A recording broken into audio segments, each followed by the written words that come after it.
Hello guys, अस्सलाम वालेकुम, नमस्ते and Sat Sri Akal. So guys, welcome back again to our channel spontaneous reaction. So guys, मेरा नाम है हसन नासिर और मैं हूँ मोहम्मद लतीफ। सो गाइस, आज की वीडियो जो है उसकी काफ़ी सजेशन आई थी, बहुत ज़्यादा डिमांड आई है भाई इसकी। खान सर की जो है कारगिल वार पे हमने पहले डिफेंस डिटेक्टिव पे दी हुई है, अगर आप नहीं देखी वो पहले जाकर जरूर देखिएगा वीडियो के डिस्क्रिप्शन में। लेकिन कुछ लोग होते हैं किसी की पसंद आती है, किसी की वो शायद पसंद नहीं करेंगे लोग जो इन्होंने खान सर की जो है डिमांड की है, तो कोई इशू नहीं है। खान सर असल डांट भी मारते हैं अंदर पाकिस्तान होती है उनकी, तो फनी वे में काफी टॉन्ट भी मारते हैं, तो काफी इसलिए शायद एंजॉय करना चाहते हैं इंडियन, तो कोई इशू नहीं, हम भी एंजॉय करेंगे।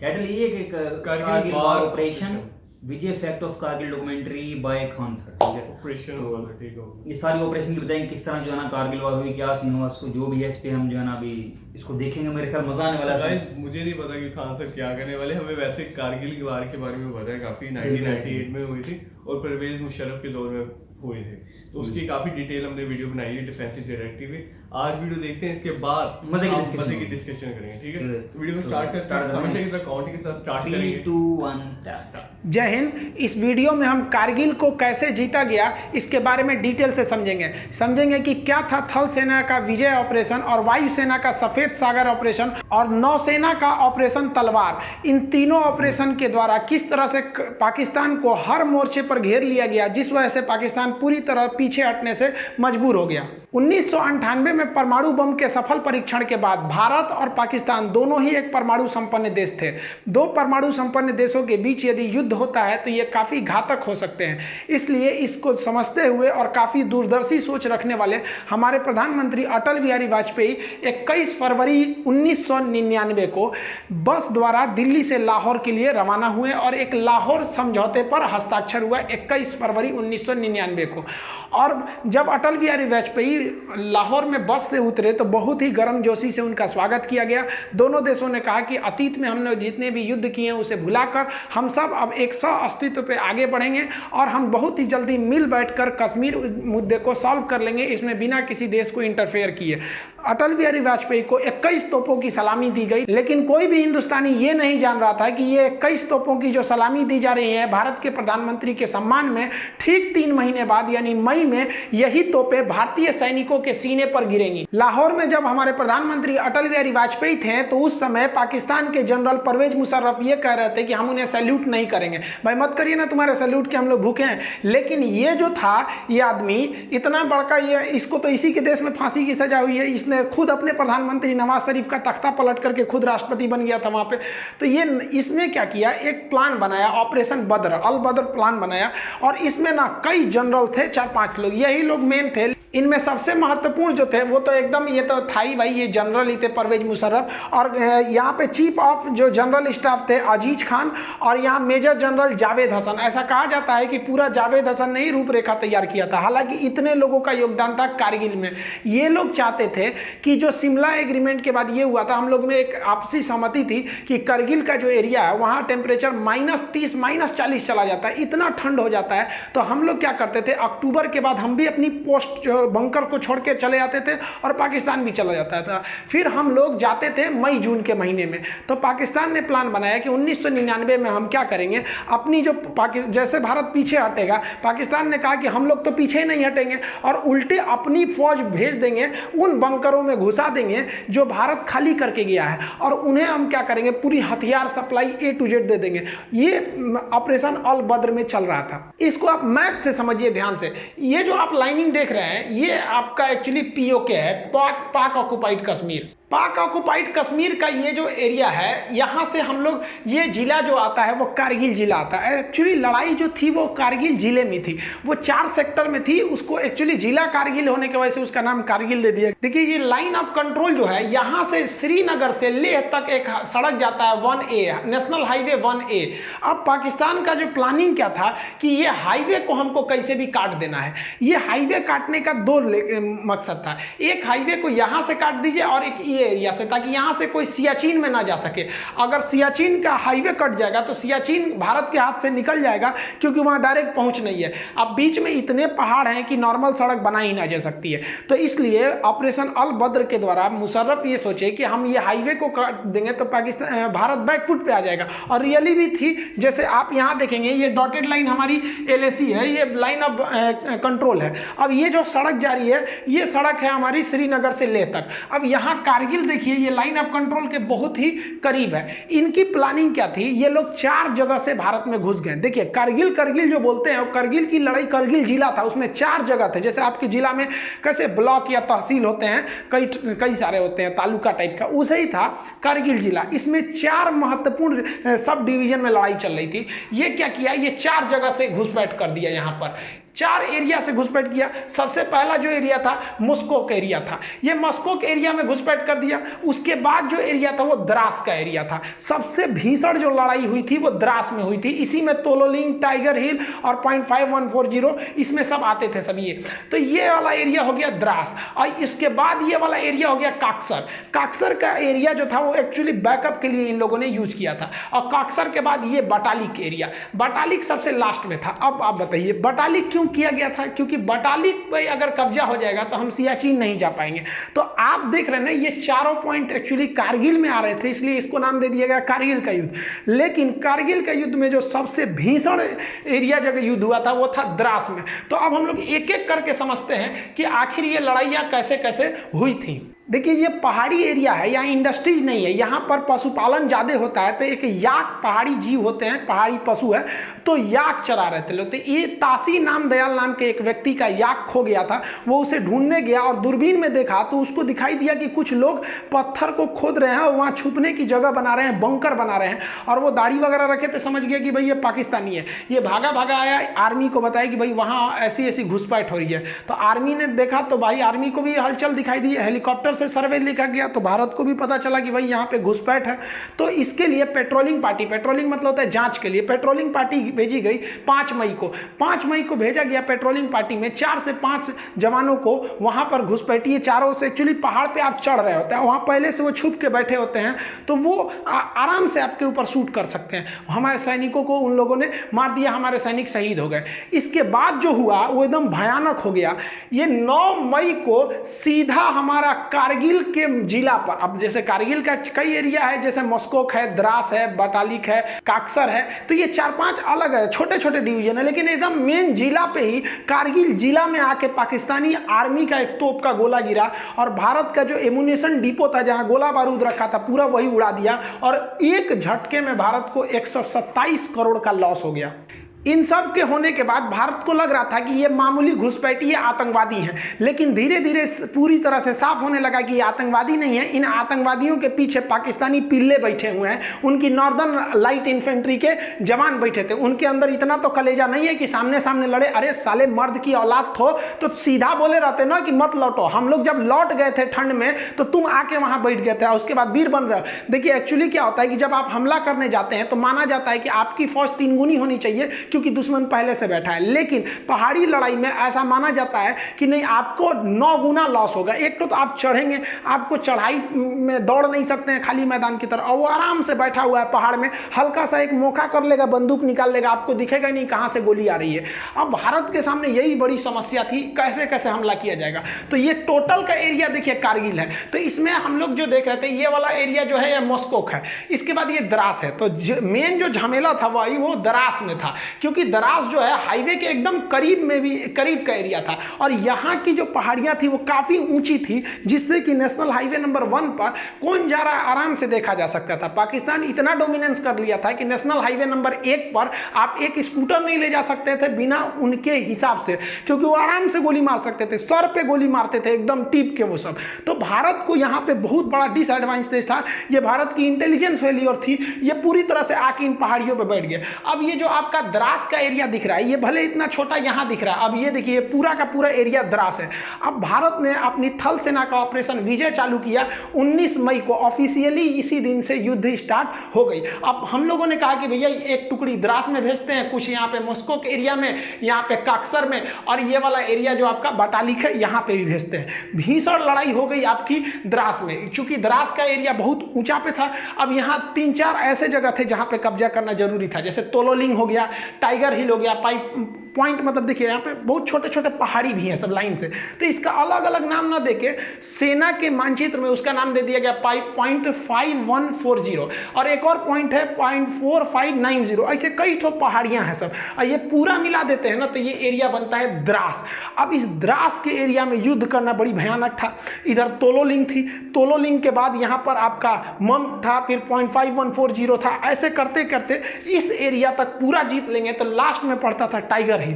टाइगर हिल बहुत ही ज्यादा हाइट पर था और इन सब पे पाकिस्तानी बैठे हुए थे सब, इतना भीषण एरिया में ये लोग आकर बैठ गए थे। अब भारत को नीचे से जाना था इस एरिया में। जनरल परवेज मुशर्रफ के प्लान के हिसाब से उन लोगों ने भारत के 140 पोस्ट पर कब्जा कर लिया था, बंकर बना लिए थे, और हर पोस्ट में उन्होंने भारी मात्रा में heavy machine gun, mortar, artillery, पीछे से तोप का support, stinger, surface to air missile, हर तरह के मिसाइलों से लैस थे, और वो लगभग 1500 की संख्या में थे। समस्या ये थी कि यही नहीं समझ में आ रहा था कि वो हमला कहां से कर रहे हैं। ये द्रास का सेक्टर अगर आप देख रहे हैं तो ये वाला जो एरिया है वो टाइगर हिल है, ये सबसे हाइट पे था इस एरिया में टाइगर हिल। लेकिन इसके इधर कई तो पॉइंट 5140 थी, यहां पर आपने सुना होगा विक्रम बत्रा, दिल मांगे मोर। तो ये लोग इस एरिया में ना जो हमारे राजपूताना राइफल थी, ग्रेनेडियर थी, जम्मू कश्मीर राइफल थे, जाट रेजिमेंट के सैनिक थे, गोरखा थे, कई सारे पूरी भारत के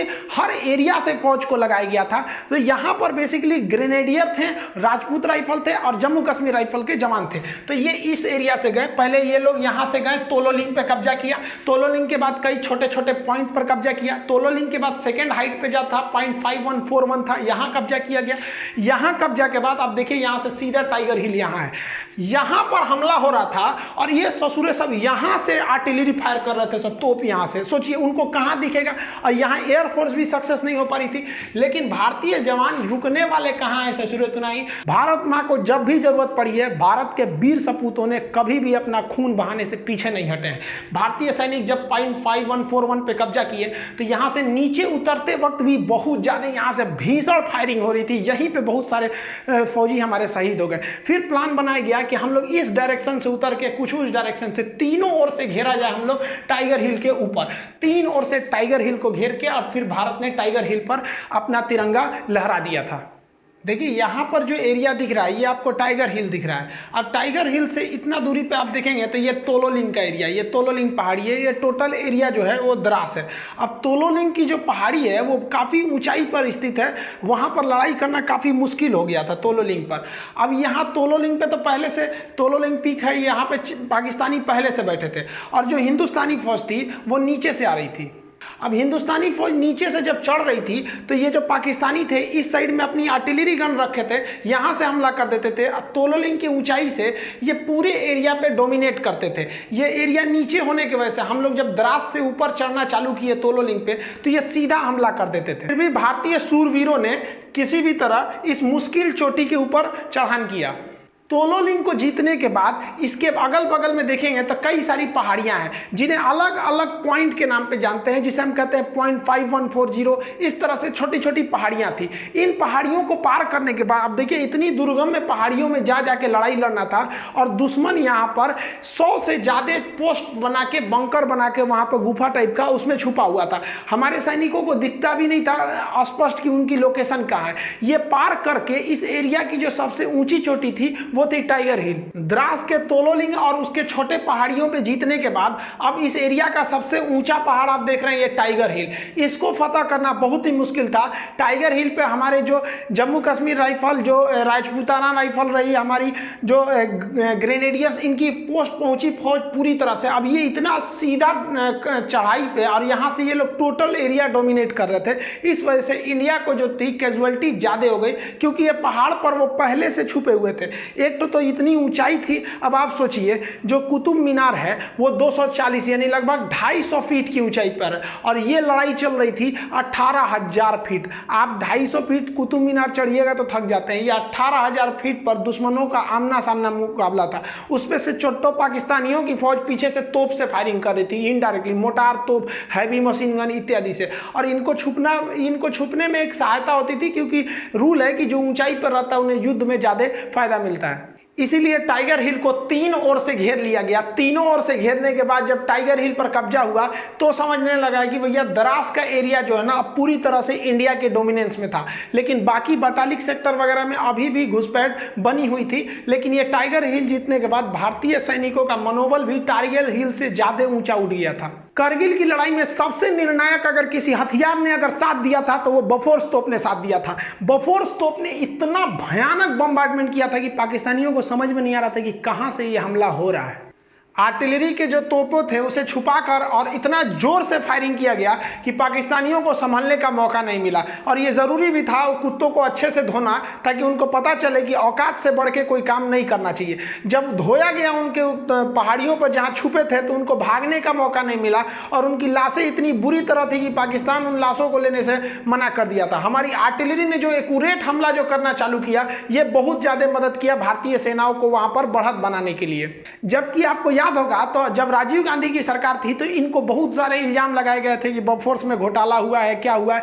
लेकिन जब युद्ध के मैदान में जब बफोर्स अपने रियल मैदान में उतरा तो जितने विरोधी थे जो ये बोल रहे थे कि राजीव गांधी ने घोटाला किया है, उन लोग का एकदम मुंह बंद हो गया, क्योंकि ये एकदम पिन पॉइंट निशाना मारता था, एकदम टीप के। और जबकि पाकिस्तानी को समझ में नहीं आता है मार कैसे रहा है। हम किसी अलग वीडियो में आपको बता देंगे कि तोप से कैसे निशाना बनाया जाता है। एक्चुअली उसके लिए 8 फिगर आर्टिलरी निकाली जाती है 4 फिगर के हिसाब से। तो वो 4 फिगर 8 फिगर के हिसाब से इसको निकाल के मारा जाता है। 40 किलोमीटर रेंज होता है। 40 किलोमीटर तो दिखता भी नहीं है, ये फिगर के हिसाब से मारा जाता है, नक्शा के हिसाब से। वैसे ही हमारे यहाँ राफेल खराब है, राफेल खराब है। अभी चाइना से युद्ध हो जाएगा तो सबको समझ में आ जाएगा कि राफेल क्या है। तो हमारे यहाँ ना देखिए भाई, किसी की भी सरकार रही, विपक्ष में बैठे हो तो मतलब सरकार को गरियाओ। एक तरह से कह लीजिए तो ये हमारे पॉलिटिक्स का एक परंपरा है कि विपक्ष में बैठे हो तो सरकार को गरियाओ। उस वक्त बफोर्स के लिए आप राजीव गांधी को गरिया रहे थे, अभी आप राफेल के लिए नरेंद्र मोदी को गरियाओ। तो आप ये नहीं कह सकते कि गाली किसी एक पार्टी ने सुना है, यहाँ सब पार्टी गाली सुनती है, भले वो कुछ भी करे। आर्टिलरी गन के बाद वायुसेना ने भी अपना ऑपरेशन सफेद सागर चालू कर दिया। 26 मई 1999 को ऑपरेशन सफेद सागर को ऑफिशियली लॉन्च कर दिया गया, और इसके लिए भारतीय वायुसेना ने अगले ही दिन यानी 27 मई को, ये भारतीय वायुसेना के लिए बहुत खराब दिन एक तरह से कह सकते हैं, तो क्योंकि यह इस वक्त भारतीय वायुसेना को कई सारे झटके लगे। उन्होंने अपना मिग 27 विमान को उड़ाया, जो वहां पे पहाड़ी क्षेत्र में गया और इसमें टेक्निकली खराबी आ गई थी। ये हालांकि पाकिस्तानी कहते हैं कि उन्हें मारकर गिरा दिया गया था। टेक्निकली खराबी आने की वजह से इसके जो पायलट थे नचिकेता, वो क्या किए, पैराशूट से ड्रॉप किए, और गलती से उनका पैराशूट जो है लाइन ऑफ कंट्रोल के उस साइड गिर गया, पाकिस्तान साइड में। बाद में पाकिस्तान ने भारत के दबाव में लौटा दिया, जैसे अभिनंदन जी के साथ मामला हुआ था। लेकिन तब तक ये तो बात का मैटर है कि जब लौटाया था, लेकिन उस वक्त तो किसी को पता ही नहीं चल रही थी 27 मई को कि कहाँ गए, इनका कोई रडार से सिग्नल भी गायब हो गया था। तो इनके पीछे निकले थे मिग 21 लेके अजय अहलुवालिया। अजय अहलुवालिया साहब गए थे सर्च करने के लिए, तो ये काफी लो हाइट से उड़ान भर रहे थे, क्योंकि इनको खोजना था अपने साथी नचिकेता का विमान। लेकिन इन्हीं पर तुरंत पाकिस्तानियों ने स्टिंगर मिसाइल से हमला कर दिया। अब सोचिए, किसी आतंकवादी के पास मिसाइल होता है, स्टिंगर मिसाइल। ये चोट्टा पाकिस्तानी था, दुनिया में कह रहा है कि मतलब हमारी फौज नहीं है। अरे हिजड़ो कहीं कि तुम्हारी फौज नहीं है। एक तो लड़का हमारे वीडियो पे कमेंट किया कि दुनिया का सबसे बड़ा आतंकवादी देश भारत है। इस ससुरा पाकिस्तानी ऐसा कमेंट करता, हमको तो हंसी ही नहीं छूट कर, हम रिप्लाई कौन सी करे, चोट्टा कहीं का, तू सबसे बड़का है, हम लोग को बोल रहा है। तो आतंकवादियों ने अजय अहलुवालिया के विमान पर स्टिंगर मिसाइल से हमला कर दिया। स्टिंगर मिसाइल से जब हमला किया तो ये इन्होंने सीट एजेक्शन का बटन दबाया। इसके बाद सीट एजेक्शन हो जाता है, हम राफेल के वीडियो में आपको सब समझा दिए थे। और उसके बाद जब ये पैराशूट से नीचे उतरे तो ये पाकिस्तानियों ने हैवी मशीन गन से फायरिंग किया। आसमान से अजय अहलुवालिया के शरीर के टुकड़े गिर रहे थे, वहां पर एकदम निर्मम हत्या कर दी गई। ये वायुसेना का एक बहुत बड़ा, कह लीजिए तो एक काला दिन था। वायुसेना ने सोची कि हम अपने हेलीकॉप्टरों का प्रयोग करेंगे, क्योंकि फाइटर जो होते हैं बहुत तेज रफ्तार से निकल जाते हैं, दुश्मन कहाँ छुपा है पता ही नहीं चलता है, और हेलीकॉप्टर जो होते हैं वो थोड़े धीरे स्पीड से होते हैं और एक जगह रुक भी सकते हैं। लेकिन भारत के साथ समस्या क्या था, जो उसके Mi-24 या Mi-35 जैसे भीषण लड़ाकू हेलीकॉप्टर थे, ये सब के पास जो लड़ाकू हेलीकॉप्टर थे ये इनके पास हथियार ज़्यादा होता है, लेकिन इनकी लोड इतने भयानक थी कि ये उतना हाइट पर उड़ नहीं सकते हैं, ये केवल 10,000 फीट की ऊंचाई पर ये उड़ सकते हैं। लेकिन वहाँ तो लड़ाई हो रही थी 18,000 फीट की ऊंचाई पर। सोचिए 18,000 फीट, कुतुब मीनार 250 फीट की ऊंचाई पर, वो 18,000 फीट की ऊंचाई पर। अब क्या किया जाए, तो भारत ने अपना Mi-17 जो हेलीकॉप्टर था, जो सवारी ले जाने वाला हेलीकॉप्टर था, जिसमें कोई भी मिसाइल नहीं लोड किया जा सकता है, तो भारतीय वायुसेना के इंजीनियरों ने इसमें क्या किया, अलग से मिसाइल ले जाने के लिए पॉट जोड़ दिया। आप यहाँ देखिए इसमें कोई पॉट नहीं है, लेकिन यही हेलीकॉप्टर में यहाँ पे आपको रॉकेट ले जाने के लिए पॉट जोड़ दिया गया। लेकिन इसमें एक खराबी थी, जो हमारे 4 Mi हेलीकॉप्टर थे, इसके पास आती हुई मिसाइलों के, क्योंकि पहले जो 2 विमान थे उन पर तो मिसाइल अटैक हो गया था, स्ट्रिंगर मिसाइल कंधे पर रख के मार दिया जाता है, तो ये लोग स्ट्रिंगर मिसाइल से बचने के लिए एक फ्लेयर का प्रयोग करते हैं। वो आग का गोला होता है, एक्चुअली स्ट्रिंगर मिसाइल जो होती है वो गर्मी को सूंघ के आती है, तो गर्मी को सूंघ के आती है, तो ये क्या करते हैं, जब इनको पता चल जाता है कि हमारे ऊपर स्ट्रिंगर मिसाइल आ रही है, तो वो आग का गोला फेंकने लगते हैं, जिसका जो इंफ्रारेड को मिसाइलों को अपनी ओर खींच लेता है, ये बच के निकल जाते हैं। तो भारत के जो हेलीकॉप्टर थे 4 में से तीसरा जो हेलीकॉप्टर था उसमें ये फ्लेयर वाला सिस्टम था वो नहीं लगाया गया था, और यही खतरा हो भी गया। हमारा पहला हेलीकॉप्टर बम बरसा के आ गया, फ्लेयर से बच गया, दूसरा भी फ्लेयर छोड़ के बच गया, बम बरसाया, लेकिन तीसरा जो जहाज था वो भीषण हमला किया, और उसके पास फ्लेयर भी नहीं था, लेकिन इतने हमारे वायुसेना के पायलट बहादुर कि वो नीचे जहाज को लाया, एकदम एक्यूरेट हमला किया। लेकिन उसी बीच क्या हुआ, जो स्टिंगर मिसाइल थी वो तीसरे हेलीकॉप्टर को हिट कर गया, पीछे से आ रहा चौथा हेलीकॉप्टर जो वो एरिया था पाकिस्तानियों के बंकर को ध्वस्त कर दिया। लेकिन हम लोगों ने फिर अपना एक हेलीकॉप्टर खो दिया, और उसमें हमारे बैठे जवान को हमारे जो जवान थे वो भी शहीद हो गए। 4 Mi-17 हेलीकॉप्टर जो थे, जो वर्क कर रहे थे, इसमें से जो तीसरा Mi-17 हेलीकॉप्टर था जो इस फॉर्मेशन का, उसके पास इंफ्रारेड से बचने के लिए कोई भी फ्लेयर्स नहीं थे। पाकिस्तानी घुसपैठिए इस तरह से स्ट्रिंगर मिसाइल को लेकर रेडी थे, वो फायर करते थे, वो हेलीकॉप्टर के इंजन की गर्मी देख के वहां पे जाके उन्हें शूट डाउन कर देता था। भारत ने अपनी स्ट्रेटजी को पूरी तरह से चेंज कर दिया। भारत ने अपना फ्रांस निर्मित जहाज को लगाया जिसका नाम था मिराज 2000। एक्चुअली पाकिस्तान इस जहाज को खरीदने से इनकार कर दिया था, कहा था कि भैया बहुत बड़ा साइज का जहाज, हम इसको नहीं लेंगे, और भारत सरकार ने इस मिराज जहाज को वायुसेना ने लगाया। ये मिराज जहाज जो लेजर गाइडेड बम से हमला करते थे, तो ये सबसे बड़ा, आप कहिए तो वायुसेना का जो ऑपरेशन सफेद सागर था उसमें सबसे निर्णायक भूमिका मिराज 2000 लगाया। ये तो पाकिस्तान में घुस के पाकिस्तानियों का बलात्कार कर दिया, ऊपर से ही मारा, इतना हमला किया कि कमर टूट गई कारगिल की लड़ाई में। कह रहे थे कि बहुत बड़ा साइज है, बहुत बड़ा साइज है तो बढ़िया से तो धोबो किया है। और अभी याद रखो इसका बाप आ रहा है, बाप इसी का मिराज 2000 का, राफेल पुरान हो गया, तगड़ा अभी और है। जमीन पर बफोर्स तोप और रॉकेट गरज रहे थे, जबकि हवा में मिराज जो था वो फ्लेयर छोड़ के दुश्मन की मिसाइलों से बच जाता था। ये फ्लेयर जो होते हैं दुश्मन की इंफ्रारेड मिसाइलें से बच जाते हैं, और ये लेजर गाइडेड बम गिरा देते थे। ये laser guided bomb accurate pin point निशाना लगाते थे और उसके दुश्मन के खेमों में, बंकर में तबाही मचा देते थे। इनका जो एक्यूरेसी था वो बहुत ही जबरदस्त था, बहुत मेन रोल ये निभाए थे हमारे मिराज जहाजों ने उस वक्त की लड़ाई में। लेकिन वायुसेना को एक बात का और डर था कि 1965 की लड़ाई में हम लोगों ने एक छोटा सा हमला किया था, जिसके बदले में पाकिस्तानी वायुसेना ने भीषण हमला कर दिया। इस बार उनके हमले से डर नहीं था। एक्चुअली दिक्कत क्या था कि पाकिस्तानी घुसपैठिए जो थे, उनकी नॉर्मल लाइट इन्फेंट्री के जो जवान थे वो घुस चुके थे पूरी हथियार को लेकर, और हम लोग को दिख भी नहीं रहा था। और अगर वायुसेना भारत की या पाकिस्तान की दोनों घुस जाएगी तो इसमें सबसे बड़ा फायदा क्या होगा, नीचे के घुसपैठियों को, क्योंकि हमारे जो जवान चढ़ रहे थे उनको तो ये पाकिस्तानी घुसपैठी मारिए रहते आराम से, ऊपर से उनकी वायुसेना भी मारने लगती थी। लेकिन इसीलिए भारतीय वायुसेना ने श्रीनगर एयरबेस, पठानकोट एयरबेस से अपने जो जितने भी घातक जो इंटरसेप्टर जहाज थे MiG-29, इसको तैनात रखा था कि अगर पाकिस्तानी वायुसेना आएगी तो तुम उससे जाके लड़ जाना, कारगिल के एरिया में घुसने ही मत देना। इसी बीच सबसे भीषण घटना हुई थी भाई 24 जून 1999 को। हमारे दो जगुआर जहाज जो थे वो रेकी पे निकले हुए थे। इसी जहाजों ने क्या किया, उनको लगा नीचे एक तो गुलटेरी जगह था, इन जहाज़ों को लगा कि भाई नीचे काफ़ी ज़्यादा फौज है और वो नीचे काफ़ी फौज का जमावड़ा था। तो जो आगे का पायलट थे वो काफ़ी यंग थे, जो पीछे बैठे थे उनका नाम था, पायलट का नाम AK सिन्हा। तो AK सिंह जो थे ये थोड़े सीनियर पायलट थे। तो ये आगे वाला जो पायलट था वो गुलटेरी में जो फौज खड़ी थी उनका बहुत बड़ा कैंप था, नीचे पाकिस्तानी बहुत बड़ी फौज में खड़े थे, उन पर मिसाइल लॉक कर लिया। और आपको हम वीडियो में बता चुके हैं राफेल वाले में कि एक बार मिसाइल लॉक हो गया ना तो आप बच नहीं सकते, वो मिसाइलें खोज के मार देगी आपको। तो ये ग्राउंड पे एकदम लॉक कर लिया और इन्होंने पूछा अपने सीनियर से कि हमने लॉक कर लिया है बहुत बड़े अड्डा को, कि हम इसे उड़ाने जा रहे हैं। तो उन्होंने कहा कि रुक जा एक बात बता, तुम उस साइड पाकिस्तान में हो, घुस गए हो कि इंडिया में ही हो? तो ये कहें कि हम तो पाकिस्तान वाले एरिया में घुस गए। कहा कि मत मारो, क्योंकि इस दिल्ली का सीधा आदेश है कि आप पाकिस्तान के एरिया में हमला नहीं कर सकते। ये बहुत अच्छा डिसीजन था, क्योंकि 1 साल पहले हम लोगों ने 1998 में परमाणु बम फोड़ा था, पूरी दुनिया हमारे खिलाफ थे, जैसे अभी ईरान के खिलाफ है, उस समय हमारे खिलाफ थी।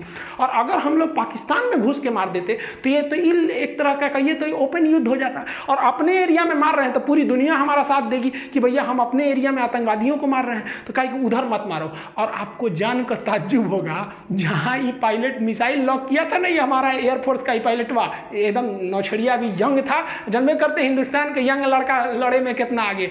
और किस्मत अच्छा था, नवाज शरीफ उनके प्रधानमंत्री और उनके थल सेना अध्यक्ष परवेज मुशर्रफ, ये लोग उसी कैंपुआ में थे। सोचिए अगर सीनियर मना नहीं किया रहता तो जूनियर हुआ तो धो दिया रहता।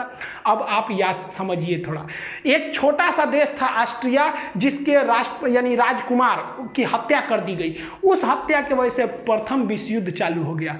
वही हाल था यहाँ, एक परमाणु संपन्न वाला दूसरे देश के परमाणु संपन्न के सेना अध्यक्ष को मार देने से कुछ खास बवाल नहीं होता है, क्योंकि सेना लड़ने के लिए, लेकिन राजनीतिक व्यक्ति की हत्या करने पर बवाल हो जाता है। तो भयंकर बवाल हुआ रहता, क्या युद्ध का मोड़ लेता समझ में नहीं आता। तो ये बहुत अच्छा हुआ, एक तरह से हम तो करते थे कि मारिए दिया रहता तो हो जाता। क्या हो जाता भाई, ज़्यादा से ज़्यादा और युद्ध लड़ते, नहीं लड़े हैं 71 में, 65 में, 84 में, एक और लड़ते से चुरा, क्या कर लेता पाकिस्तान यहाँ पे? ऊँट के मूतने से रेगिस्तान में बाढ़ थोड़े आता है, क्या कर लेंगे, इनके औकाते कितना है। ये सब तो चल ही रहा था, नेवी ने और अत्याचार कर दिया। नेवी ने अपना ऑपरेशन तलवार चालू कर दिया। ऑपरेशन तलवार के तहत भारतीय नेवी ने पाकिस्तान की ओर एंट्री मार दी और यहाँ पर जो हमारे वेस्टर्न नेवल कमांड था और साउदर्न नेवल कमांड था, ये भी घुस गया अरब सागर में। और अरब सागर में घुसकर पाकिस्तान का पूरी तरह से नेवल ब्लॉकेज लगा दिया। भारतीय वायुसेना के पूरे युद्धक जहाज घुस गए सब वहाँ पर और नेवल ब्लॉकेज लगा दिया। भारतीय नौसेना ने ऐसे मिसाइल मारा, जो पाकिस्तानी जहाज थे उनके बगल में मिसाइल जानबूझ के मारता था, जो उनके मर्चेंट वाले जहाज थे, जो उनका पेट्रोलियम लाने वाला था, सारा जहाज उधर ही रुक गया कि ना हम ना जाएंगे, नेवी उधर मार रही है। पूरी तरह से पाकिस्तान का इतना भयानक नेवल ब्लॉकेज था कि पाकिस्तान के पास केवल 6 दिन का पेट्रोलियम बचा था, नहीं तो उसके बाद उन लोग गाड़ी चलाते, लोग चलाओ ससुरा तुम्हारा पास, इतना भयानक काम किया था। तो नेवी के रोल को भी हमें भूलना नहीं चाहिए। इंडियन नेवी के जो वारशिप थे, जब उन्होंने पाकिस्तान की घेराबंदी करना चालू किया तो पाकिस्तान का पूरी तरह से होश उड़ गया, क्योंकि भारतीय नेवी की पनडुब्बियां, एयरफोर्स, हेलीकॉप्टर, उसकी जो एयर विंग्स है, मिसाइलें हैं, डिस्ट्रॉयर हैं, पूरी तरह से पाकिस्तान को घेर लिया था। हमारे वेस्टर्न नेवल कमांड ने भी और ईस्टर्न नेवल कमांड भी पाकिस्तान की ओर कूच कर दी थी। हमारे एयरक्राफ्ट कैरियर से लेके सब चीज़ पूरी तरह से पाकिस्तान को घेर लिया। ये हो गया कि पाकिस्तानियों को कराची से पीछे हटना पड़ा था और पाकिस्तान की पूरी तरह से मर्चेंट शिपिंग लाइन और उसकी जो ऑयल शिपिंग लाइन थी उसको पूरी तरह से काट दिया गया। अब पाकिस्तान के सामने समस्या ये हो गया कि वो नेवी का मुकाबला कर नहीं सकता था, भारतीय नेवी का, और चाइना वाइना भी उसकी कोई मदद नहीं कर रहे थे। और उस समय भारतीय नेवी मलक्का तक पहुंच गई और अरब सागर को पूरी तरह से ब्लॉक कर दी थी भारतीय नेवी अपने एयरक्राफ्ट कैरियर्स की मदद से। अब पाकिस्तान को तीनों ओर से घिर चुका था, वो थल सेना, वायुसेना, नौसेना, चारों ओर से उसको घेर ली। अब पाकिस्तान के सामने सरेंडर के अलावा रास्ता नहीं बचा था। पाकिस्तान जो है वो मदद मांगने के लिए चला गया अमेरिका में। 4 जुलाई को अमेरिका में इंडिपेंडेंस डे के रूप में मनाया जाता है, तो वहाँ क्लिंटन साहब के पास पहुँच गया। एक्चुअली जो पाकिस्तान है ना, पहले अमेरिका का रखेल था, अभी वो चाइना का रखेल बन गया है। पहले वो अमेरिका से फसल था, तो अमेरिका से कहा कि सुनिए ना, मदद करिए मेरा। अमेरिका के पास गया मदद करने के लिए, तो अमेरिका ने पूछ दिया नवाज शरीफ से, ये बताइए वो नॉर्दर्न इन्फ्लेंट्री आपकी फौज घुसी है कि नहीं घुसी है? तो कहा कि हमारे फौज घुसी है, ये चट्टा घुसा दिया बिना हमरे बतैले। देखिए एक्चुअली होता क्या है कि पाकिस्तान में जो सेना होती है ना, प्रधानमंत्री की भी वैल्यू नहीं देती है। कारगिल के लिए 10% जिम्मेदार जो थे वो नवाज शरीफ थे, 90% ई चोट्टा जिम्मेदार था, अपने को बहुत बड़का समझता था, सिकंदर द्वितीय चोट्टा, कहीं के फांसी लगतो हो तोरा कुछ दिन में, अस्थिर रहो यहाँ पे। तो ये इनको तो पता था, ये तो बेचारा खुद अपने जनरल से डरते थे, जबकि ये इतना बड़का नमक हराम है कि इसको जनरल का पद नवाज शरीफ ने दिया था, जबकि ये सबसे जूनियर था जनरल की लिस्ट में, फिर भी इसको दिया। ये क्या किया, नवाज शरीफ को हटा के अगले साल खुद क्या बन गया, राष्ट्रपति बन गया। हम ही बढ़िया से हुआ। ये तो तू लोग यार अपने देश का नहीं है तो हम लोग का कहाँ से हो जाएगा रे। तो ये बिल क्लिंटन ने कहा कि सुन नवाज शरीफ, देर चक्कर मत कर यहाँ पे, तो पहले परमाणु बम फोड़ा है तो हम तोरा दिमाग खराब है, तू क्या समझता है, तू गलत काम करेगा हम तोरा साथ देंगे, पूरी दुनिया हमको नहीं थूकेगी, तू अपनी फौज पीछे बुलाओ। तो ये लोग अकेले रूम में बात कर रहे थे, तो बाहर में पाकिस्तानी जो इनके साथ जो गए थे सब चमचा बेलचा, वो कहते कि हाँ नवाज शरीफ हैं, इनको तो अमेरिका वैल्यू देगा, रखेल को तो कोई वैल्यू देता है, मुंह लटका के नीचे आए हैं, अमेरिका वैल्यू नहीं दिया है, चलो फौज वापस बुलाओ। तब तक पगला ये चाइना गया था मदद करने कि हमको मदद कीजिए यहाँ पर, तब तक भारतीय जो थे सब टेलीकॉम वाले इसका बतिया रिकॉर्ड कर लिया सब। और भारत के अटल बिहारी वाजपेयी और यशवंत सिंह जो थे, जसवंत सिंह, इन्होंने प्रेस कॉन्फ्रेंस में वो टेप सुना दिया कि इसे सुना चाइना में कह रहा है कि हमारी फौज घुसी हुई है, और यहाँ एक्सेप्ट कर लिया। यानी दुनिया के मैटर पर ये तो चौपट हो गए। लेकिन ये चोट्टा हटने का नाम नहीं ले रहा था, क्योंकि ये चाहता था कि हम चुनाव लड़े यहाँ पर। बताइए हमारी सेना कितनी बेहतरीन होती है, सर्जिकल स्ट्राइक करके आई तो मोदी जी बोलने लगे कि हमारी सेना की है, हमारी सेना की है, नेता कहने लगे सब मारे। लेकिन फौज ने कभी नहीं कहा। बहादुरी यही होती है भाई, बहादुर की पहचान जंग के मैदान में होती है, मीडिया में नहीं होती है। लेकिन ये मानता नहीं था। तो ये सऊदी अरब के राजकुमार जो राजा थे उस समय फहाद, उन्होंने फोन किया इसको कि रे चोट्टा कहीं का, तू शांति से रह जाओ मैटर पे, न तो तुरा हम व्यवस्था कर देंगे। ये खुद अपनी आत्मकथा में लिखा है कि हम तो नवाज शरीफ को टपका दिए रहते अगर ये बीच में नहीं आए रहते। तो सोचिए ये अपने प्रधानमंत्री को टपका रहा था, रे चोट्टा। सारा घमासान, ये तो वर्ल्ड लेवल पे डेमोक्रेसी चल रही थी, और उधर भारत की जो फौज ना कह के लेंगे मार रही थी एकदम बढ़िया से, और धो रही थी जब पाकिस्तानियों को ना, तब उन लोग को समझ में आया कि भाई साहब बहुत बुरी फंस गए पाकिस्तान। इनको लग रहा था, ये क्या कह रहे थे कि हमने पाकिस्तान की गर्दन पकड़ ली है। अरे ससुरे तू नहीं, तू का हम लोग का गर्दन पकड़ेगा। बड़ी एक गनीमत मनाओ ना कि जितना हरामीपन तुम लोग करते हो ना, अगर भारत ने एक बार हरामीपन किया ना तो तुम लोग इतिहास में पढ़े जाओगे। एक देश हुआ करता था, पाकिस्तान नाम था। जैसे भारत में कैसे छोटा बच्चा को कहानी सुनाया जाता है, चंदा मामा दूर के, वही पाकिस्तान ऐसा था, बाबू बाबू हल्ला मत करो नहीं तो पाकिस्तान की तरह थुराओगे। सोच रहे तू लोग ना पूरी दुनिया में ना मुसलमानों का नाम चौपट किया तुम लोग, तू लोग की वजह से पूरी दुनिया में ना मुसलमानों को गाली दिया जाता है। ये चट्टा क्या करेगा, कहीं जाके बम फोड़ देगा। अरे यार तुमको इतने माँ के दूध में तो इतना गर्मी है ना, तो आओ ना हमारी फौज खड़ी है, काय लिए पीछे से हमला करता है चट्टा कहीं का। तो देखिए इन लोग पे भरोसा करना नहीं चाहिए। 14 जुलाई तक पाकिस्तान के जितने हिजड़े घुसे थे उन सारे हरामियों को भारतीय सेना ने मार दिया, और राजनीतिक रूप से अटल बिहारी वाजपेयी ने घोषणा कर दिया कि पाकिस्तान ने हमारे पीठ पर खंजर मारा था, हम उसके सीने पे गोली मारे हैं। ये देखने में व्यक्ति बूढ़ा था, इनको कम मत समझिएगा। बुढ़ापा में परमाणु परीक्षण करने वाला प्रधानमंत्री हमारे अटल बिहारी वाजपेयी। हम उन खुश नसीबों में से हैं जिन्होंने प्रधानमंत्री के रूप में अटल बिहारी वाजपेयी और उसी समय राष्ट्रपति के रूप में एपीजे अब्दुल कलाम को देखा है। ये नसीब अब किसी को नहीं होगा जो एक साथ इतना योग्य राष्ट्रपति और इतना योग्य प्रधानमंत्री देखने को मिले। अब ये नसीब किसी को नहीं होने वाला है जो दो बड़े नेता इतने योग्य हो जाए। इन्होंने कह दिया 14 जुलाई को कि भैया ये ऑपरेशन हमारा विजय सक्सेस हो गया, लेकिन आर्मी ने कहा कि ना ना भाई सब पे भरोसा करना, ये पाकिस्तानियन पे नहीं। अब सेना ने एक एक करके घूमना चालू किया, कहाँ कहाँ पाकिस्तानी छुपे हैं सब। तो पूरी तरह से 26 जुलाई को सेना ने कहा कि एक को कुत्ता नहीं बचा है। इस ससुरा सब लाश लेने नहीं आया था अपनी फौज का, कह रहा था कि हमारी फौज नहीं है, जबकि जेब में आई कार्ड था कि पाकिस्तानी आर्मी नॉर्दर्न इन्फेंट्री। ससुरा कहीं कि अरे लाश तो ले जाते यार, हम लोग लाश दे सकते थे। भारतीय सेना की बहादुरी देखिए। पाकिस्तानियों ने जब 14 मई को हमारे पेट्रोलिंग पे गए कैप्टन सौरभ कालिया को पकड़ा था, चारों ओर से घेर लिया था, तो इन पर इतनी यातनाएं दिया था ना, इनके आंख निकाल लिए थे, इनके होंठ और जीभ काट लिए थे, कान काट लिए थे सब, नाखून निकाल लिए थे सब, इनके कपड़े उतार कर इनके गुप्तांगों को काट लिया गया था, इनके लाश के टुकड़े करके बोरा में भर के फेंक दिया गया था। इन हरामी पाकिस्तानियों ने इतना गलत काम किया जो युद्ध इतिहास में कभी ऐसा नहीं है, युद्ध के नियम में नहीं है ऐसा। जबकि भारतीय सेना जब अपना सर्च ऑपरेशन कर रही थी, जो कुछ पाकिस्तानी जो थे मर गए थे, कुछ घायल थे, जो अपने आखिरी सांसें ले रहे थे, उन्हें इज्जत से पानी पिलाया, उन्हें इज्जत से दफनाया। उन्हें पहले पाकिस्तान को कहा कि आप अपनी फ़ौज को ले जाइए, नहीं ले गया तो उन्हें इज्जत से दफनाया गया था। ये फ़र्क होता है एक जानवर और एक इंसान में। हम सबको ये फ़र्क बना के रखना होगा, तभी अलग पहचान है। हम जब भी हिंदुस्तानी अगर विदेश में जाते हैं तो इज्जत के नज़र से देखे जाते हैं, और ये पाकिस्तानी जब भी जाएंगे शक के नज़र से देखा जाएगा। 4 बार सिक्योरिटी जांच होगा कि चोट्टा बम लेके तो नहीं आया है। ये इंसानियत बरकरार रहना है। दुश्मनी के आड़ में हमें पाकिस्तान से बेहतर बनना है, न कि पाकिस्तान से खराब बनना है। ये इंसानियत हमारी सेना की बरकरार रहनी चाहिए, जो उनके अंदर कूट कूट के भरा है। इस लड़ाई में घाटा क्या हुआ? पाकिस्तान के कई सैनिक मारे गए, अमेरिका से उनका रिश्ता खराब हुआ, पूरी दुनिया का पाकिस्तान के ऊपर से फेथ खत्म हुआ। पूरी दुनिया को लग गया कि ये जम्मू कश्मीर और सियाचिन पर रास्ता रोकना चाहते थे, तो क्या रोकेगा हम लोग का? इन लोग की डिप्लोमेसी फेलियर हो गई। और सबसे बड़ा जो घाटा लगा इन लोग को, वो इनके आर्मी में कोऑर्डिनेशन ही नहीं था। इनके वायुसेना को पता ही नहीं था, नौसेना को पता नहीं था कि कारगिल में युद्ध होने वाला है। ये तो सोच रहा है बस इसका मन बढ़ ही था, ये कर दिया। लेकिन भारत की अगर बात करेंगे तो भारत के साथ भी कई समस्याएं थी। पहला कि भारत के लिए वेदर एकदम खराब था, मौसम पूरी तरह खराब था। हाइट इतनी ज़्यादा थी कि हम लोग हाइट पे चढ़ रहे थे, तो हाइट की वजह से प्रॉब्लम हम लोग को फेस हो रहा था युद्ध के वक्त में। और ऑक्सीजन वहाँ कम हो जा रहा था, और हम लोग तो रेडी ही नहीं थे लड़ाई के लिए। और अचानक हो गया, कौन रेडी रहेगा भैया? फरवरी में हम लोग मिलने गए, हमारे राष्ट्रपति, हमारे अटल बिहारी वाजपेयी वहाँ जाके प्रधानमंत्री से गले मिलने, हमको क्या पता तुम खंजर घोंप देगा यहाँ पे।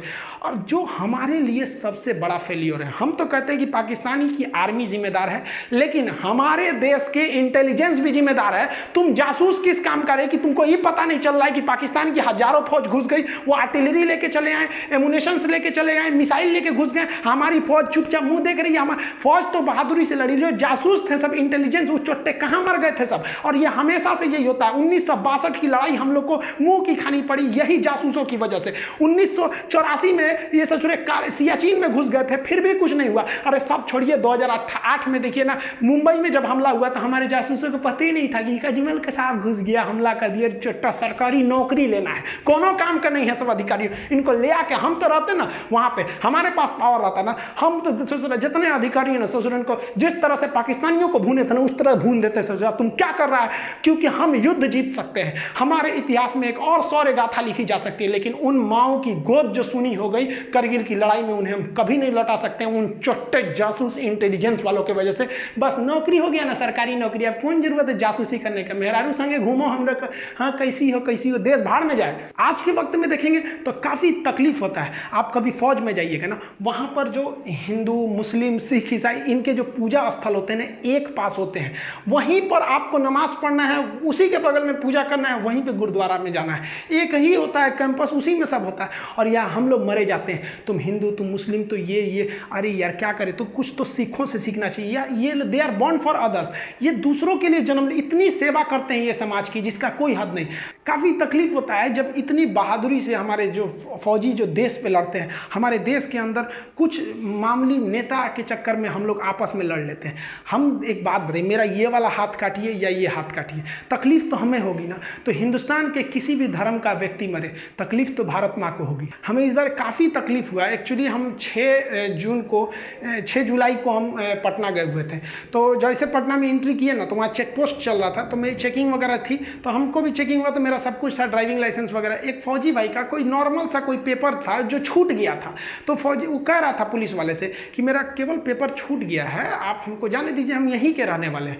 तो कह रहा कि नहीं जाने देंगे, फाइन भरो, ये करो। अब वो बहस थोड़ी करेगा वो लोग यार, न तो एक झापड़ देगा तो सूझ जाएंगे ये लोग। लेकिन बेचारा उससे लिए हम कहेंगे सर हम आपको दे देते हैं, तो कहा कि देखो पैसे का प्रॉब्लम नहीं, तकलीफ इस बात की है कि हम अगर देश के लिए हम लोग लड़ लेते हैं और हमारा एक पेपर छूट गया है तो ये आपको नियम कानून सिखा रहा है। अभी वो भाई ऐसा दे ही रहे थे ना फौजी, तब तक एक तो नेता विधायक का गाड़ी गया, वो रोका तो गरिया दिए, रहे हमारा गाड़ी रोकेगा, चुपचाप सटक गए। यहाँ पे अजब हाल है यार। फौजियों के प्रति इज्जत रखनी चाहिए, कहीं पे भी उनके लिए इज्जत हमेशा रहनी चाहिए। एक आम नागरिक से ज़्यादा उनकी इज्जत होनी चाहिए। जिस वक्त करगिल की लड़ाई हो रही थी वो पहली लड़ाई थी जो हम लोग टीवी पे देखे थे। अटल बिहारी वाजपेयी ने बहुत अच्छा काम किया कि हमारे पूरे देश की जनसंख्या को युद्ध के माहौल को दिखा दिया, जिससे कि हम सब एक हो गए। उस वक्त से बरखा दत्त एक पत्रकार होती थी, अभी भी हैं वो काफ़ी रिपोर्टिंग करती थी। हम लोग छोटे छोटे थे तो हम लोग 15 अगस्त के दिन प्रोग्राम लिए थे, तो छोटे छोटे थे, तिरंगा लेके भाषण देने गए थे। हम अभी बच्चे हैं, दांत हमारे कच्चे हैं, हम भी लड़ने जाएंगे, सीने पे गोली खाएंगे, मर जाएंगे, मिट जाएंगे, भारत देश बचाएंगे। करगिल की लड़ाई को देख के हम लोग के मन में भी ना एक देशभक्ति का जुनून आ गया। ये सोच लिए कि हम भी जाएंगे तो फौज में ही जाएंगे। इसीलिए हम लोग, मैं जब 10th पास किए तो एनसीसी किए। एनसीसी में सी सर्टिफिकेट, फायरिंग वगैरह सब वहीं सिखाया, हथियार के बारे में हम लोग को। उसके बाद एनडीए का एग्ज़ाम दिए हैं लोग, ताकि हम लोग जाके एक ऑफिसर रैंक की जॉब ले सकें आर्मी में। तो एनडीए का जब आप एग्ज़ाम देंगे ना तो एक सर्विस सिलेक्शन बोर्ड होता है SSB, वो इंटरव्यू लेती है 5 दिन का। उसके बाद आगे आपको रोक लेती है मेडिकल के लिए। तो हम इलाहाबाद गए थे SSB इंटरव्यू देने के लिए, वहाँ चेस्ट नंबर वगैरह सब मिलता है। तो वहाँ पे जब गए थे तो इंटरव्यू वगैरह में, लेकिन बाद में काफ़ी खुशी हुआ वहाँ पे कि हम यहाँ आ गए, कुछ ही दिन बाद हम फौज में अफसर हो जाएंगे। लेकिन क्या हुआ कि जब मेडिकल में गए ना तो मेरा हाथ टेढ़ा है। अगर आप देखेंगे ना मेरा हाथ काफ़ी टेढ़ा है, यहाँ पे 21 डिग्री का एंगल है। मेडिकल अनफिट के वजह होने की वजह से हमको छाट दिया गया। मेरी ज़िंदगी का ना एक सपना ही टूट गया, भाई फौज में जाना चाहते हैं। हम काफ़ी फ्रस्ट्रेट हो गए थे। तो हमारे जो एनसीसी के सर थे सूबेदार सुनील सिंह राजपूत, वो राजपूत रेजिमेंट के थे, उनको कॉल किए कि सर हम एनडीए में, अब हम हमारा हाथ तो टेढ़ा है, अब तो हम कभी नहीं जा सकते, ना एनडीए से जा सकते ना सीडीएस से। कहे कोई बात नहीं, तुम आगे अब फर्दर कुछ और देखो, क्योंकि APJ अब्दुल कलाम भी गए थे तो उनका भी सिलेक्शन नहीं हुआ था। तो जब इतने महान लोग का नहीं हुआ तो थोड़ा सा अपने आप को समझाने का एक हिम्मत आया कि नहीं अब हम भी कुछ कर सकते हैं देश के लिए। इन्होंने बहुत कुछ किया, हम लोग तो इनके पैर के धूल के बराबर भी नहीं है। हम आप सबसे कहना चाहेंगे कि जहां भी रहें आप फौजियों के लिए एक रिस्पेक्ट बनाए रहें। हम लोग के घर के आगे से जब करगिल के वक्त में गाड़ियां भर भर के जाती थी, ट्रेन ना, हम लोग ट्रेन के ट्रैक के किनारे खड़ा होकर सब लोग सैल्यूट करते थे, जय हिंद सर। छोटे छोटे हम लोग थे। तो अभी भी आप भी जहाँ रहिए उनके रिस्पेक्ट करिए, क्योंकि वो वहाँ खड़े हैं, हमारी बदले की तकलीफ वो अपने सर झेल रहे हैं, इसलिए हम आज यहाँ मुस्कुरा रहे हैं। मिलेंगे नेक्स्ट वीडियो में आपसे, तब तक के लिए जय हिंद। ओके गाइस, वीडियो हो गई है यहाँ पे एंड, ठीक है। तो बहुत सारी यार न्यू इन्फॉर्मेशन मिली है। जो हमने डिफेंस डिटेक्टिव की वीडियो पे रिएक्शन दिया था उसमें काफी टोटली डिफरेंट जो है ना इन्फॉर्मेशन, टोटली डिफरेंट थी, टोटली मतलब इन्होंने एक पूरी स्टोरी जो है ना इंडियन साइड से बताने की कोशिश की है।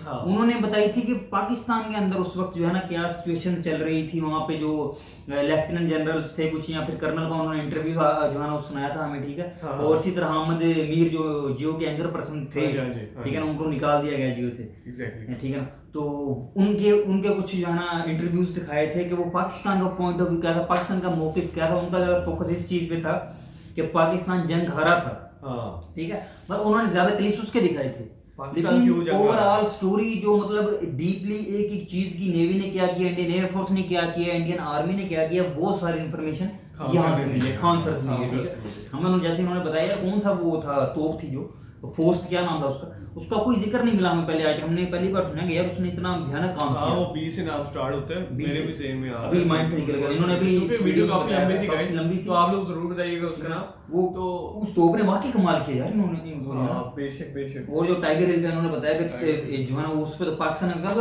कब्जा था, तीनों तरफ से जो है ना हमला किया गया इंडियन आर्मी की तरफ से। स्ट्रेटजी उन्होंने मतलब इंडियन आर्मी की चली उस पे, क्योंकि 18,000 फीट वो ना उठा रहे, हेलीकॉप्टर भी वहां पे नहीं जा सकता, इतनी हाइट थी।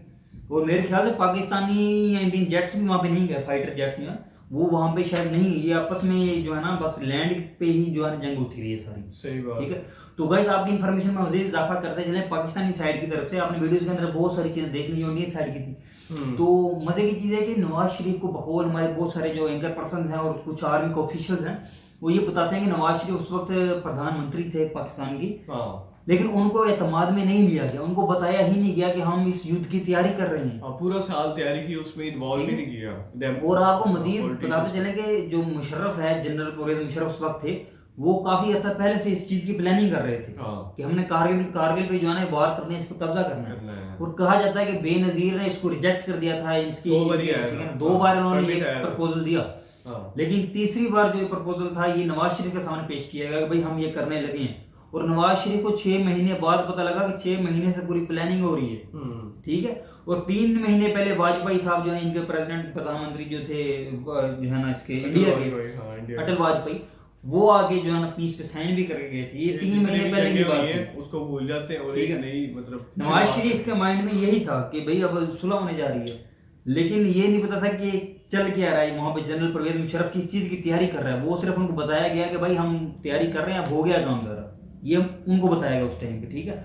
और सबसे जो मेन वहाँ पे जो खामियां बताई गई कि इन्होंने क्या गलतियां की, मतलब फुल प्लानिंग का काम था, ठीक है ना, कि चौकियां जो लगाई, चौकियां, अच्छा पहले पाकिस्तान ने प्लानिंग की थी कि हाँ नहीं 30 के राउंड अबाउट हम चौकियां बनाएंगे वहाँ पे, ठीक है ना, कारगिल की एरिया में। मैं आपको पाकिस्तानी साइड से बता रहा हूँ, बहुत सारी चीजें यहाँ पे नहीं बताई, खान सर ने नहीं बताई। तो ये कहा गया था कि हम 30 चौकियां बनाएंगे, ठीक है। अचानक प्लान बदला कि यार यहाँ पे जो इंडियन आर्मी है ही नहीं, इंडियन आर्मी सारी जो सर्दियों में नीचे से चली जाती है, ये इस वीडियो में भी बताया गया था कि सर्दियों में आर्मी जो है मोस्टली इलाकों को छोड़ के नीचे आ जाती है। तो पाकिस्तान आर्मी ने देखा यार यहाँ पे तो इंडियन आर्मी है ही नहीं, दूर दूर तक लगाओ चौकियां। उन्होंने तकरीबन 120, 110, 30 के करीब चौकियां लगा दी वहां पे। चौकियां लगानी थी 30। अब वहाँ हर चौकी के अंदर 15 20 फौजी, हर चीज वेपन शॉर्टेज हुई, फूड शॉर्टेज हुई, इससे जो है ना इस प्लानिंग की वजह से, इस सडन चेंज की वजह से प्लान के अंदर होंगे 4 टाइम्स ज्यादा आपने फौजी वहां पे लगा दिए, 4 टाइम्स ज्यादा चौकियां बना दी, फूड की शॉर्टेज होगी, वेपन्स की शॉर्टेज होगी, ठीक है ना। तो हफ्तों तक जो है ना खुराक नहीं मिली, फूड नहीं मिली पाकिस्तानी फौजी को। अच्छा, पाकिस्तानी आर्मी को भी नहीं पता था कि व्हाट दे आर डूइंग, बस हाँ ये भी बताया गया था, मोटिव ही नहीं पता था। उन्हें कहा था बस जाओ आप लोगों ने लड़ना है, अपने आप को डिफेंड करना है और पाकिस्तान के लिए करना है। कर्नल साहब थी, ब्रिगेडियर थे, उनकी हमने वीडियो चेक की थी, अहमद मीर की शायद इंटरव्यू में थी। उन्होंने कहा भी मुझे कहा कि अपनी ब्रिगेड सारी लेके पहुंच जाओ, मुझे ये नहीं बताया गया कि अपने फौजियों को क्या बताया जाए हमने करना क्या। उनको सिर्फ ये कहा गया कि फौज लें और पहुंच जाए कारगिल पे। यार कोई तैयारी होती है। ऐसे था कि एक उसी ब्रिगेडियर ने ये भी बताया था मात फर्दर के यार फौजी चौकी में बैठा था, उसने ये नहीं कहा कि मुझे फूड चाहिए, खाना तो था ही नहीं, उसने कहा मुझे वेपन चाहिए, 2 दिन भूखे रहे। हाँ हर चीज की शॉर्टेज हो गई थी, ठीक है ना। तो पहली तो बात यह है कि यार ये हरकत करनी नहीं चाहिए थी मेरे हिसाब से, ठीक है, क्योंकि एक 2 कंट्रीज के जो प्राइम मिनिस्टर हैं उन्होंने जब पीस टेरिटरी पे साइन कर दिए हैं, तो इसके बाद तुक नहीं बनता कि किसी भी जो है ना कंट्री का कोई आर्मी चीफ हो या जो भी हो वो उसकी जो है ना खिलाफ वर्जी करे, ठीक है। और जो है ना जंग का ऐलान करता है, भी वजीर आजम को सिर्फ इन्फॉर्म किया जा रहा है, ठीक है, प्रधानमंत्री से इजाजत परमिशन नहीं ली जा रही, सही बात है, उसको इन्फॉर्म किया जा रहा है हम ये करने लगे हैं, अभी हम तैयारी कर रहे थे, वो नवाज शरीफ देख रही है क्या हो रहा है, ठीक है। तो ये सीन हुआ। बाकी गलतियां बेइंतहा गलतियां की आप यहाँ तो अगर जंग स्टार्ट करनी है उसकी कुछ स्ट्रेटजी होती है, कुछ मतलब सही बात है, स्ट्रेटजी बिल्कुल स्ट्रेटजी थी, बंदे मर रहे थे खुराक से, मतलब फूड की शॉर्टेज थी, इंडिया में मरे थे उन्होंने फिर उनके मतलब रीति रिवाज मुसलमानों उन्होंने जो है ना दफनाया, काफी इस तरह की जो है ना कुछ तरह थे जो डेड बॉडी से वहीं पे रह गई थी, ठीक है, वापस ही नहीं इन्होंने ली।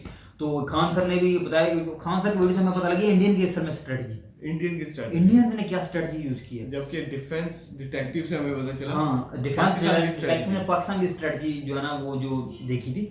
लेकिन यहाँ पे यार हसन तुमने दोनों वीडियोस को अगर कंपेयर करें तो इंडिया की स्ट्रेटजी को कितना मतलब आप कह सकते हो उन्होंने डीपली किया है। उन्होंने हर चीज नेवी के हिसाब से देख लो या एयरफोर्स के हिसाब से देख लो, जो भी हिसाब लगा लो, उन्होंने बिल्कुल एक जो है ना एक जो ऑफिशियल और एक ट्रेंड आर्मी होती है वो वाला किरदार अदा किया इस पे। सर आप ऊपर खड़े हो और आप नीचे से ऊपर जा रहे हो और अपने आप को कैसे सर्वाइव, ये जो मैं कर रहा हूँ, ऊपर बैठे हैं एक टारगेट में बैठे हैं, स्पॉन में बैठे हैं और they are just shooting them, बहुत मुश्किल काम है। वो ऊपर भी जा रहे हैं एट अ टाइम और आप उसके साथ अपने आप को डिफेंड भी कर रहे हैं। और एक हैरानगी की बात है, मुझे एक एडिशनल इन्फॉर्मेशन ये मिली है कि जो उन्होंने टारगेट सेट किया था पाकिस्तान के अंदर आगे जो 2 प्लेन से, उसमें नवाज शरीफ भी नीचे था, जनरल मुशर्रफ भी नीचे था, ठीक है। अगर वो वहीं पे लॉ करके लॉन्च कर देता रॉकेट, सीनियर पायलट, तो मैं कहता हूँ कि मुशर्रफ भी गया था, नवाज शरीफ भी गया, और फिर जंग छड़ी, और फिर तो जो है ना वो प्रॉपर जंग शुरू हो गई थी, ठीक है। तो लेकिन अच्छी बात है यार, मजीद आगे नहीं काम किया, ठीक है, मतलब ये कह सकता हूँ अच्छी बात। बाकी इसमें कोई दो राय नहीं, कोई इसमें शक नहीं है कि उस वक्त पाकिस्तान हारा कारगिल, पाकिस्तान हार गया। हमने ये पहले भी तस्लीम किया था। बहुत सारे लोग हैं ये कहते हैं कि यार उस वक्त हम जीत रहे थे फुल जो है ना, तो नवाज शरीफ ने गद्दारी की, नवाज शरीफ ने जाके अमेरिका के अंदर से जो है ना साइन जो है ना सीज फायर करवाया और हम हार गए, वरना हम तो सारा कब्जा कर लेते। ये मेरे ख्याल से गलत यहाँ पे जो है लोगों को समझाया जाता है। So guys, वीडियो काफी लंबी है, अगर आपके पास कोई इन्फॉर्मेशन है इससे रिलेटेड या हमें करेक्ट करना चाहते हैं या खान सर को मे भी करेक्ट करना चाहते हैं तो कमेंट सेक्शन में जरूर बताइएगा। तो अपना ख्याल रखिएगा, टेक केयर, अल्लाह हाफिज।